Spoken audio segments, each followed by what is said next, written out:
पुण्यातील कोंढवा परिसरामध्ये एटीएसचं search operation सुरू आहे। एटीएस कडून रात्रीपासून हे सर्च ऑपरेशन सुरू असल्याची माहिती आहे। काही संशयितांना ताब्यात घेतलेलं आहे। परिसरामध्ये मोठ्या प्रमाणावर पोलीस बंदोबस्त तैनात करण्यात आलेला आहे। सर्च ऑपरेशन बाबत अजूनही कोणती अधिकृत माहिती दिली गेलेली नाही।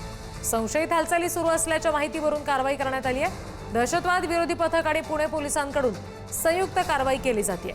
पुण्यामध्ये ठिकठिकाणी आय लव्ह मोहम्मदचे बॅनर लागलेले होते। एटीएस कारवाई सुरू असलेल्या परिसरामध्ये बॅनरबाजी करण्यात आली आणि त्यामुळे आता हे प्रकरण गंभीर वळण घेते।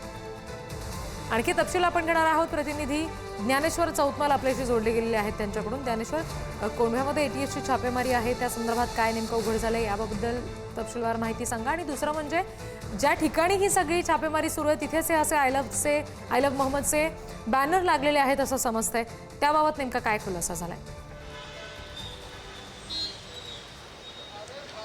पुण्यातल्या कोंढवा परिसरामध्ये सध्या पुणे पोलीस आणि दहशतवाद विरोधी पथक यांच्या माध्यमातून संयुक्त कारवाई सुरू आहे। अजूनही ही कारवाई सुरू आहे।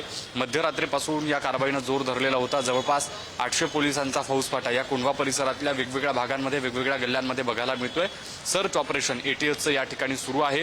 पोलिसांची मोठी कुमक जी आहे ती आपल्याला या ठिकाणी दाखल झाल्याचं बघायला मिळते। अर्थात वेगवेगळ्या भागात कोंढव्यातल्या या सगळ्या पोलिसांकडून गस्त घातली जाते। क्राईम ब्रांचचे अधिकारी देखील आहेत, एटीएसचे अधिकारी देखील आहेत। या सगळ्या भागात काही संशयितांची चौकशी जी आहे ती देखील करण्यात आलेली आहे। इतकंच नाही तर लॅपटॉप, सिम कार्ड्स, मोबाईल्स अशा पद्धतीच्या काही गोष्टी देखील जप्त करण्यात आलेल्या आहेत। त्यांची तांत्रिक विश्लेषण, त्यांचं चौकशीचं एकूण स्वरूप काय असेल हेही पाहणं तितकंच महत्त्वाचं असणार। या सगळ्या चौकशीत काही आणखी महत्त्वाच्या गोष्टी समोर येतात का हेही पाहावं लागणार आहे।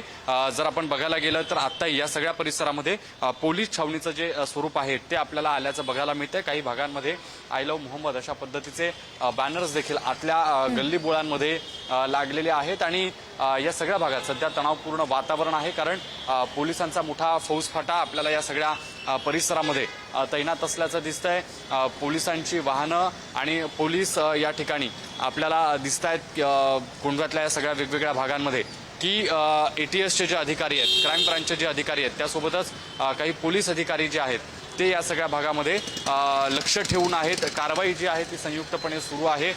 त्याचसाठी म्हणून सगळा हा फौजफाटा जो आहे तो या ठिकाणी पोलिसांचा तैनात असल्याचा आपण पाहतोय, ज्यामध्ये वेगवेगळ्या पथकांच्या माध्यमातून लक्ष ठेवून या सगळ्या कारवाईवरती आपण पाहिलं असेल तर मध्यरात्री ही सगळी जी कारवाई सुरू झाली त्यातून जी वेगवेगळी माहिती समोर आली, ज्यामध्ये काही कागदपत्र जे आहेत, काही संशयित लोक जे आहेत त्यांची देखील चौकशी सुरू करण्यात आलेली आहे।